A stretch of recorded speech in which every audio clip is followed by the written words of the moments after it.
Yes. Uh-huh. Um, I was looking for the yoke. Yes. Hmm. This is this is a type of a tool, really. Yeah. That Jesus talks about being unequally yoked. Yeah. Now, it looks like um I'm unequally yoked to certain individuals. Some persons I like to have removed from my personal life. Yeah. Now, these agricultural implements in operation. Yes. A sculptured monuments and painted tombs of Egypt and Assyria throw much light on the subject. Yeah. And on the general operations of agriculture. Plows of a simple construction were known in the time of Moses. Yeah.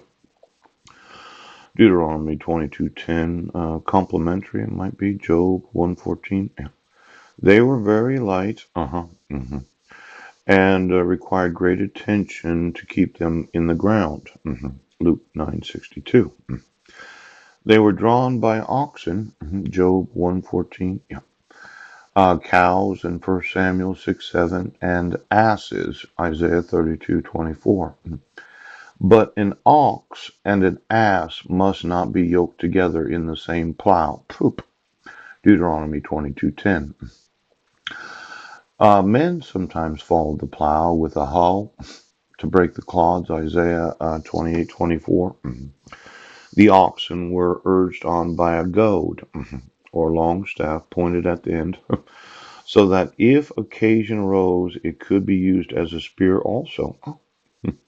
Judges 3:31, 1 Samuel 13:21. When the soil was prepared, the seed was sown broadcast, yeah, over the field. Matthew 13:3-8.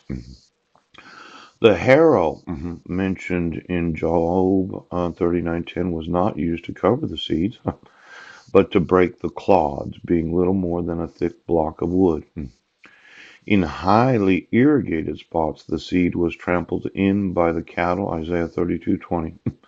But doubtless there was some kind of harrow also for covering the seeds scattered in the furrows in the field. Yes.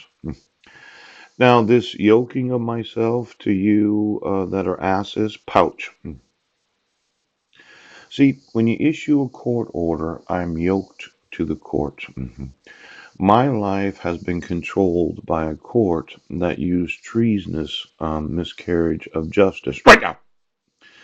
And as much as I want to get rid of you, to unyoke myself from you, you've continued to have me in your yoke as a court. Yes. Now, I'm really looking at how to remove the fraud of the court orders. See, every time a court, yes, has a court hearing, and they issue an order, it is yoked upon the neck of the individual. Yes. You issued a dissolution of marriage where you did not give me any notice or opportunity to be heard. Now, if I had been in any of those court hearings from July 8th to 2011, yes, until you issued the actual dissolution of marriage on February 11th of 2013, yes, or any of the additional protection orders where you did not include me in the court hearings, you've yoked my personal life to yourselves. Now, let's say I'm an oxen, and I keep telling you that you can't use forgeries to issue court orders. And instead of removing yourselves from my life so that I could go on and live my life without having you in my life, a bunch of asses right now have been just donkeys when it involves the enforcement of the laws of the state. Now, this yoke, it's something that I want to have removed from my neck. Yes. Because every time that you arrest me for crimes I didn't commit, yes, you said we could do this. Poop. I said I could sue you. Now there's a different, well, there is a large number of asses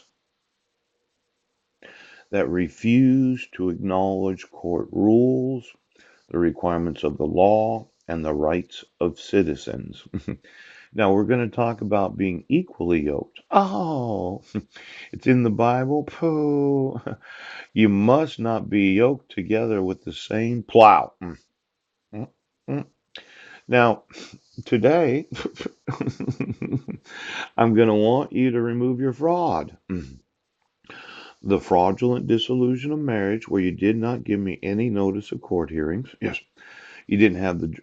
Right now, I want you to remove yourselves from my personal life. Yeah, so that I can have custody of my sons. Yes, I want to speak to Marilyn about who she wants to be yoked with. Yes, and I'm going to want to use the judicial system of the United States of America